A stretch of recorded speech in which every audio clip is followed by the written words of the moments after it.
Malaysia kesal tindakan negara barat.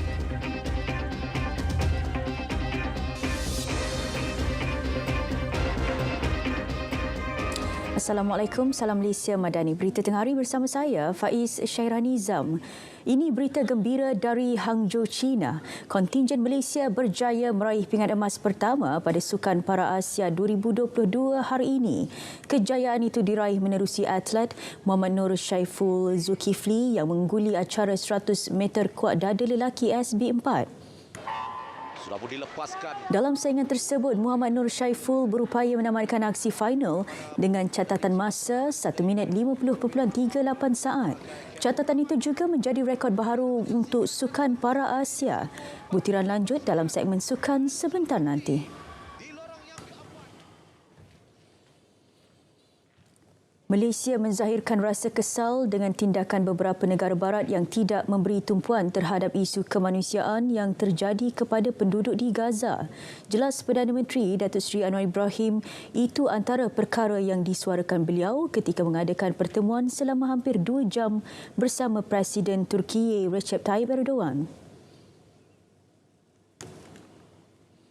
Tentunya banyak tertumpu kepada permasalahan dan krisis Gaza yang sangat memprihatinkan, kerana pendirian kita ialah menghentikan segala bentuk serangan dan keganasan yang mengorbankan nyawa rakyat yang tidak berdosa, termasuk wanita dan anak-anak. Kita mengulangi pendirian tentang keperluan menyalurkan bantuan kemanusiaan dan perubatan, dan Turkiye tentunya agak ke depan kerana menyediakan pasukan perubatan, kemudahan yang lain untuk cuba meringankan walaupun masih mengalami kesukaran untuk sampai ke kawasan pedalaman Gaza. Beliau berkata demikian pada sidang media lawatan kerja ke Istanbul, Turkiye. Jelasnya lagi, tindakan negara barat itu menyukarkan pendirian Malaysia untuk memusatkan perhatian terhadap konflik yang berlaku serta menghentikan segala bentuk serangan ke atas rakyat Palestin.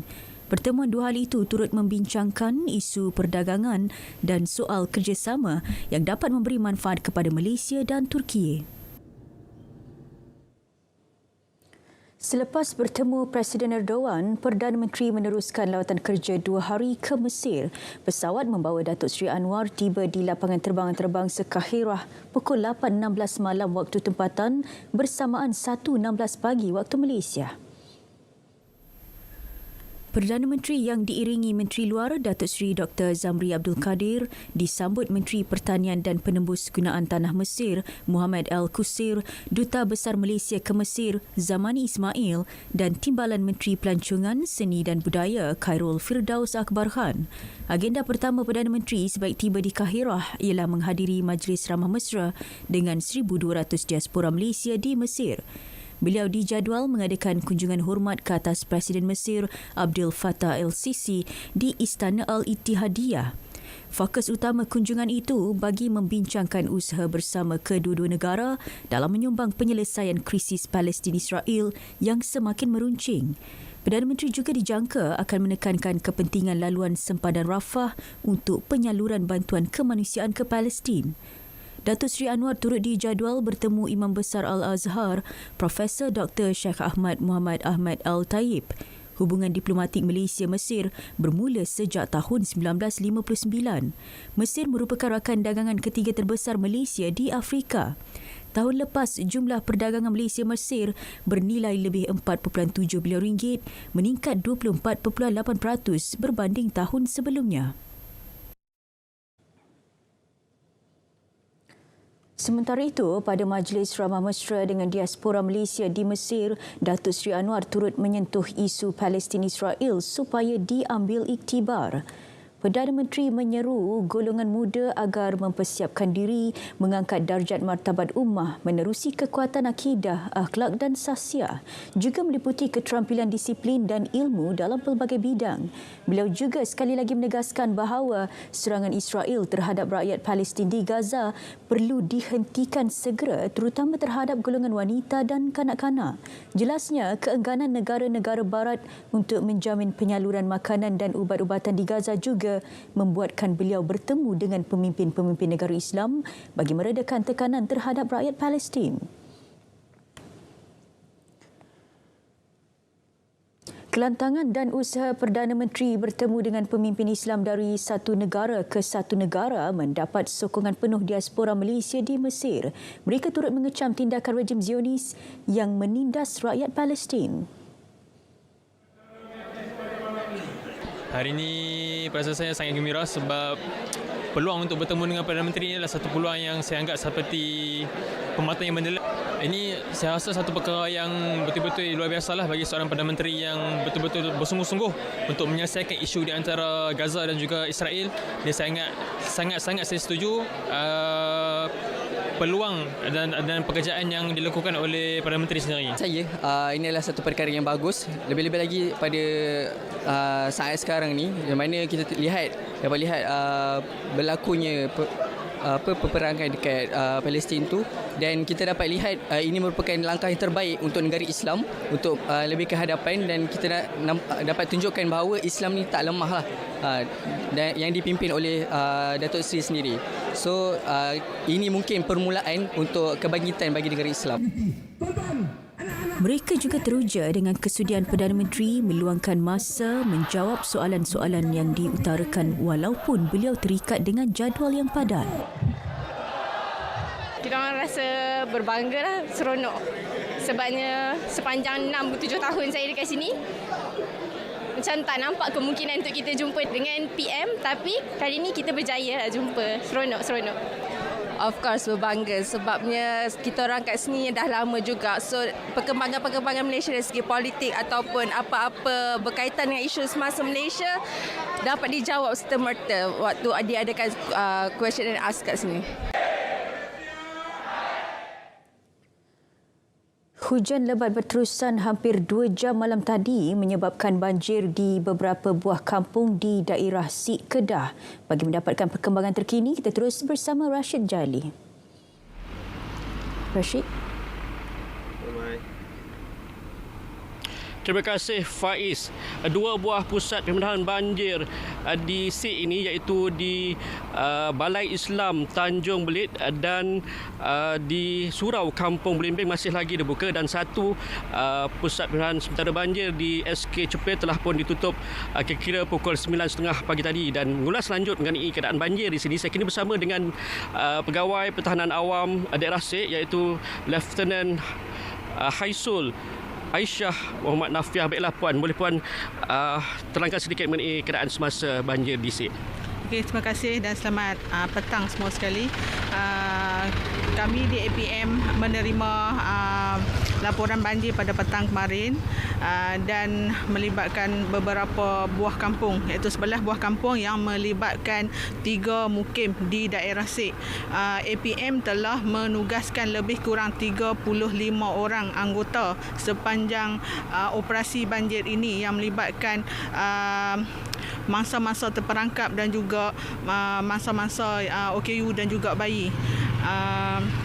Keadaan cuaca pada ketika ini adalah amat baik, dan kita melihat kepada laporan daripada meteorologi pada petang ini berkemungkinan akan menerima hujan di 1-2 tempat, dan kita mendoakan supaya keadaan cuaca bertambah baik sehingga ke petang nanti untuk tidak mengelakkan daripada air sungai dan juga longkang-longkang di sekitar mukim yang terlibat banjir melibatkan 3 buah mukim ini tidak melimpah dan mengakibatkan kerosakan dan juga harta benda orang awam lah. Dan APM juga menasihatkan kepada semua warga penduduk di sekitar daerah Sik yang terjejas kepada banjir pada hari ini untuk untuk menasihatkan kepada anak-anak dan juga orang ramailah untuk sentiasa alert dengan cuaca dan juga paras air sungai, dan kita tidak mahu sebarang kemalangan jiwa untuk setiap kali bencana ini terjadi. Yang turut bantu semalam operasi. Okey, untuk operasi untuk APM kita telah membuat operasi melibatkan tiga mukim, iaitu Mukim Sok, Mukim Sik dan juga Mukim Telui, yang melibatkan 11 buah kampung, dan juga kita telah membuat operasi mangsa terperangkat, iaitu 8 mangsa yang melibatkan beberapa buah kampung, dan juga kita dibantu oleh agensi-agensi penyelamat yang lainlah, iaitu PDRM, Bomba, JKM dan juga pejabat daerah yang tentunya sangat memberikan kerjasama kepada kami di barisan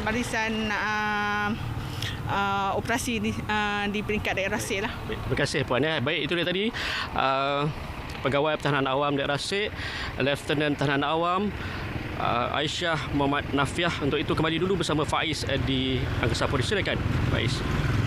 Rashid, terima kasih. Beli. Bos, betul lah Shopee ada penghantaran percuma.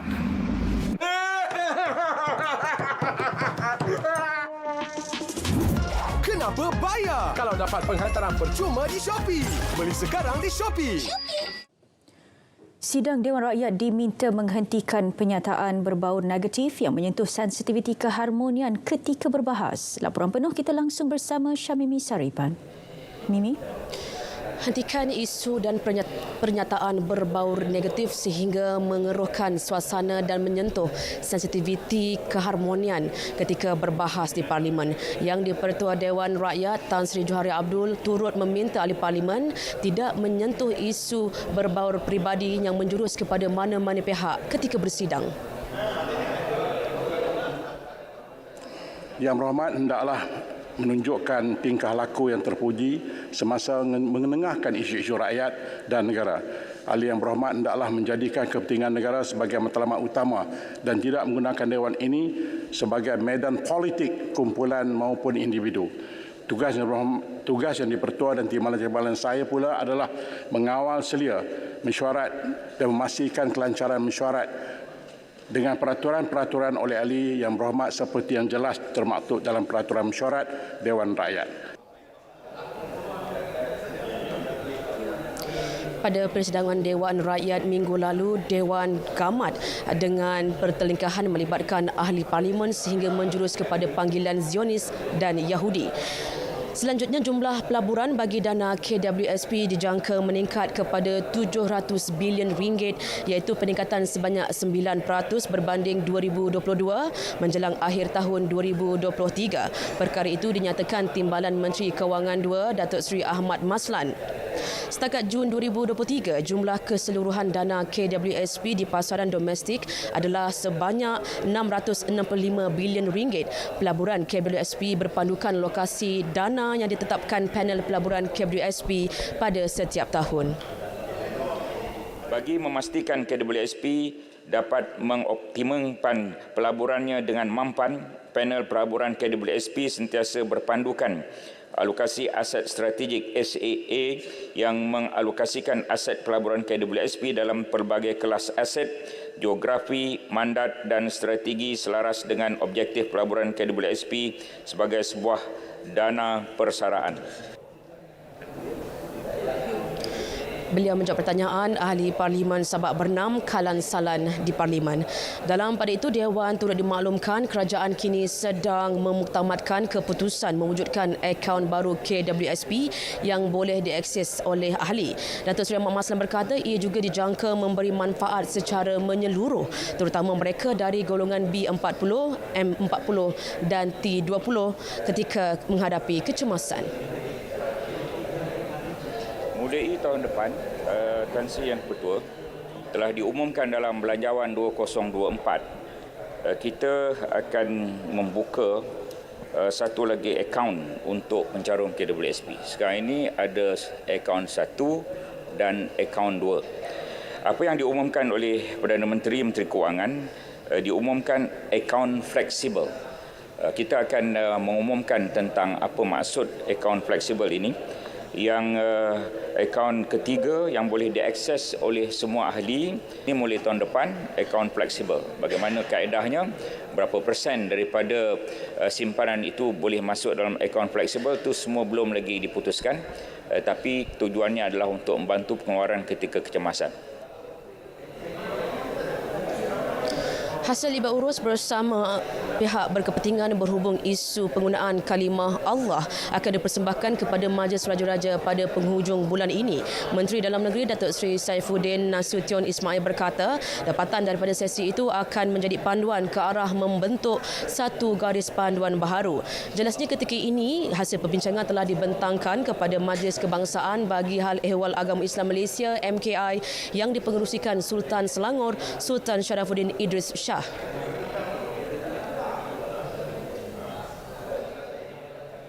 Kita telah mengadakan sesi libat urus 5 kali dan kemudian hasil libat urus itu telah pun kita bentangkan pada MKI yang dipengusikan oleh Tuanku Sultan Selangor.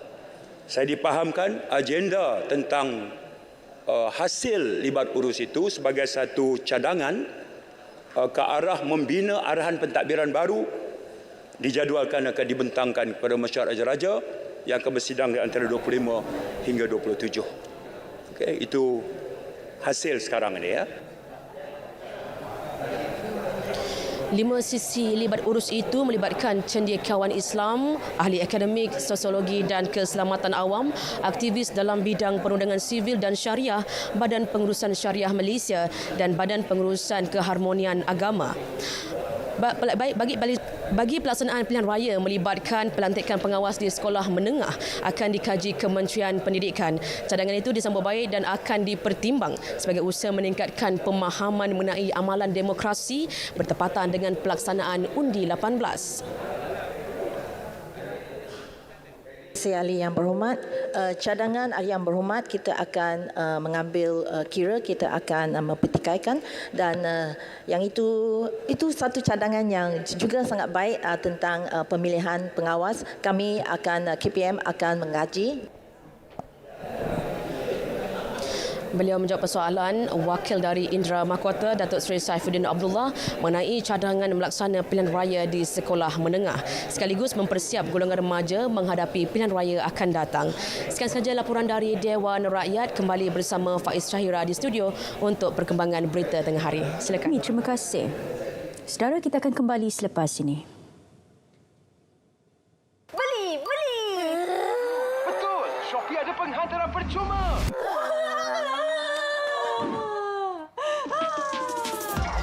Kenapa bayar kalau dapat penghantaran percuma di Shopee? Beli sekarang di Shopee.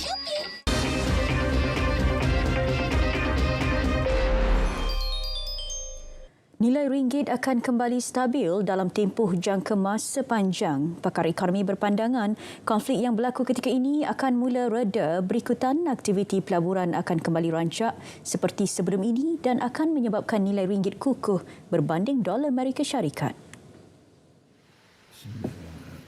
Namun beliau tidak menafikan krisis di Asia Barat dijangka terus mempengaruhi aliran ringgit untuk jangka pendek. Dalam jangka pendek, dia mungkin akan lemah kerana nilai ekspor kita, jumlah ekspor kita menurun dan import kita tidak berubah. Dan di masa yang sama kita melihat bahawa masih berlaku aliran keluar pelaburan jangka pendek yang masih ada bakinya di Malaysia untuk balik ke negara barat, ke US kerana mereka takut kepada prospek peperangan. Ringgit diniagakan rendah berbanding dolar Amerika Syarikat kepada paras 4.76 daripada 4.72 seminggu sebelumnya. Unit tempatan itu juga diniagakan rendah berbanding mata wang utama lain. Pembangunan bakat merupakan agenda utama bagi Suruhanjaya Sekuriti Malaysia SC kerana industri pasaran modal berdepan dengan isu defisit bakat. Pengarah urusannya Datin Azalina Adham berkata, berdasarkan tinjauan industri, bakat muda semakin berkurang dan hampir 50% profesional pasaran modal berusia lebih 50 tahun. Proportion of young talents to the young Malaysians here, those aged 30 and below only makes up 8% right now of the capital market professions. And we feel that one of the reasons the industry is having a little bit of difficulty in encouraging young professionals in the recent years could be that the younger generation is actually not as familiar with the capital market and the full breadth of the services that's provided as they are with industries like banking and insurance. Selain itu, ketidakpadanan bakat turut menjadi cabaran SC. Profesional muda dilihat perlu lebih terdedah kepada aspek praktikal pasaran modal. Mr. Sean D. To the cameraman. Ringgit memulakan urus niaga pagi ini rendah berbanding dolar Amerika berikutan permintaan yang tinggi untuk mata wang ini di tengah-tengah konflik yang berterusan di Timur Tengah. Pada 12 tengah hari, ringgit diniagakan pada 4.77 berbanding dolar Amerika. Berbanding dolar Singapura, ringgit disebut pada 3.47 dan berada pada 3.18 berbanding yen. Ringgit diniagakan pada 5.80 berbanding pound sterling dan disebut pada 5.05 berbanding euro, manakala berbanding baht, ringgit didagangkan pada 13.07. Dan Bursa Malaysia diniagakan rendah pagi tadi memandangkan sentimen masih lemah kerana ketiadaan pemangkin baharu. Indeks FBM KLCI naik 0.29 mata kepada 1441.33 mata setakat pukul 12 tengah hari tadi. KNM muncul antara kaunter saham paling aktif susut 1 sen kepada 9 sen. Sebaliknya, Ecovast meningkat setengah sen kepada 47 sen disusuli MRCB yang mencatat penurunan setengah sen kepada 41.5 sen. Beralih kepada kaunter saham paling untung, Hextech naik 38 sen kepada RM24, MPI bertambah 16 sen kepada RM27, manakala HLFG meningkat 14 sen kepada RM17.40.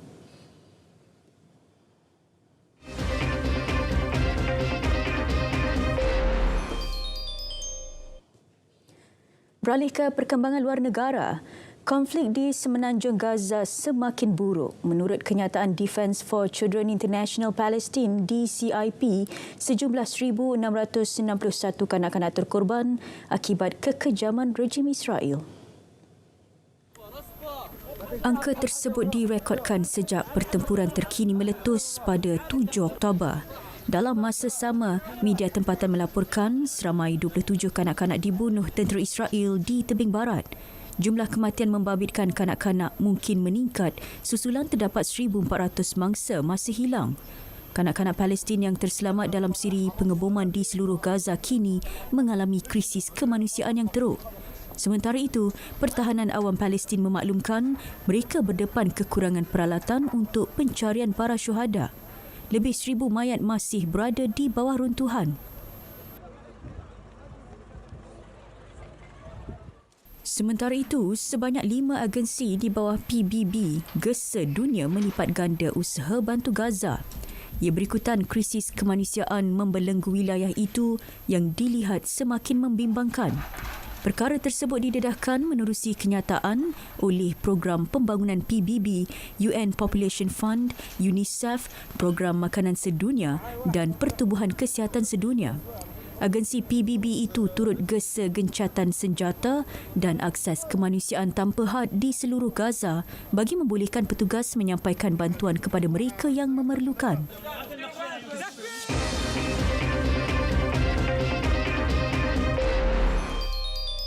Sukan kita mulakan dengan perkembangan Sukan Para Asia Hangzhou 2022. Skuad renang negara membuktikan kecemerlangan apabila berjaya menghadiahkan pingat emas dan gangsa acara 100 meter kuak dada lelaki SB4 hari ini. Saingan yang berlangsung di Pusat Akuatik Olimpik Hangzhou menyaksikan atlet renang para negara Muhammad Nur Syaiful Zulkifli meraih pingat emas pertama kontingen Malaysia pada Sukan Para Asia Hangzhou. Lebih membanggakan, beliau turut berjaya mencipta rekod baharu tamasya dengan catatan masa 1 minit 50.38 saat. Dapatkan gol tu sebab event tu agak susah lah untuk saya bertanding sebab saya DQ lah kan tu. Saya cakap memang susah. Tapi dah tengok lawan pun China, tak sangka boleh BB berekod lagi. Saya pun tak sangka benda tu. Alhamdulillah.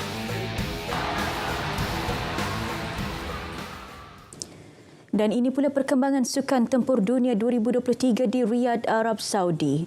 Ratu Wushu negara Tan Chong Min berjaya menghadiahkan pingat emas untuk Malaysia dalam acara kombinasi Nangkuan dan Nantau. Juara dunia 2019 itu mengungguli saingan tersebut selepas mengumpul keseluruhan 19.486 mata. Menerusi satu video yang dikongsi, Chong Min menyatakan pertandingan itu juga sebagai platform dan persiapan bagi menghadapi kejohanan dunia di Texas, Amerika Syarikat pada November ini. Sementara itu, pingat perak diraih atlet Uzbekistan Darya Latisheva dengan 19.292 mata, manakala gangsa menjadi milik wakil Iran Hanif Rajabi selepas mengumpul 18.950 mata. Dalam pada itu, Malaysia turut menuai gangsa dalam acara kombinasi Jianshu dan Chengshu wanita menerusi Pang Puyi yang mengumpul keseluruhan 19.392 mata dalam saingan final.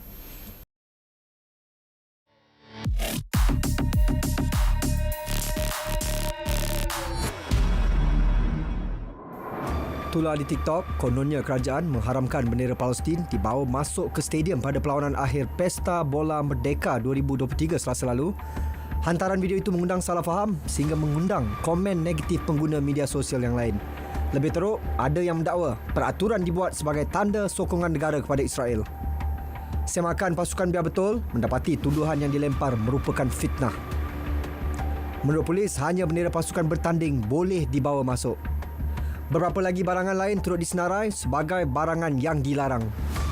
Tujuannya hanya satu, iaitu bagi memastikan keamanan dan keharmonian sepanjang perlawanan berlangsung. Realitinya, pelbagai inisiatif dilaksanakan kerajaan sebagai tanda solidariti kepada Palestin. Antaranya, aktif di pentas dunia memperjuangkan isu itu, mengumpul kutipan dana untuk rakyat Palestin dan membenarkan Perhimpunan Aman mengecam kekejaman rejim. Elak cetus kegusaran awam, henti sebar fitnah. Penyebaran maklumat seumpama merupakan kesalahan undang-undang. Terima bahan fitnah atau disyaki tidak betul, segera lapor ke SKMM. Biar betul, tak pasti.